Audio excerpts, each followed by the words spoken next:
తెలంగాణ ప్రజలందరికీ ముందుగా జై తెలంగాణ, జై భీమ్.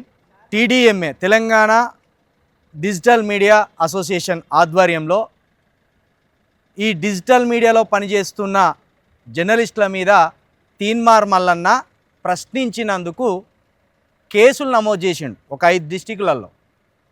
అది ఎందుకు నమోదు చేసిండంటే, మేము బాధితుల పక్షాన ఉన్నాం, నీ ఆఫీస్కి వచ్చి ఏ కోణంలో ఎందుచేత ఒక బీసీ బిడ్డ సాయి ఈశ్వరాచారి మరణించిండని మేము బాధితుడి కుటుంబ పక్షాన నిలబడి ప్రశ్నించినందుకు మా మీద కేసు పెట్టిండు.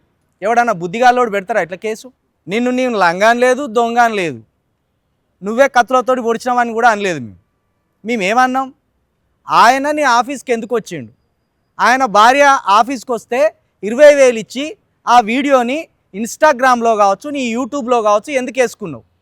సరే, తన భార్య వచ్చి వెళ్ళినాక ఆ వీడియోని వేసినాక ఆ ఇంట్లో వాళ్ళు మా పరువు పోయిందని ఆ చుట్టుపక్కల వాళ్ళు అనడం వల్ల తన భర్తకు చెప్పి ఆ వీడియో డిలీట్ చేయించే ప్రయత్నం చేయని తన భర్తను నీ ఆఫీస్కి పంపితే వారం రోజుల పాటు తన భర్తను తిప్పించుకొని ఆఖరికి ఆయన్ను ఏదో బీసీ మూమెంట్లో ఆయన ఉన్నట్టు చిత్రీకరించి ఆయనను మానసికంగా రెచ్చగొట్టి ఎమోషనల్గా ట్రాప్ చేసి ఆయనకై ఆయన ఆత్మహత్య చేసుకొని చనిపోవడానికి నువ్వు కారణమైనవన్నది మా అనుమానం.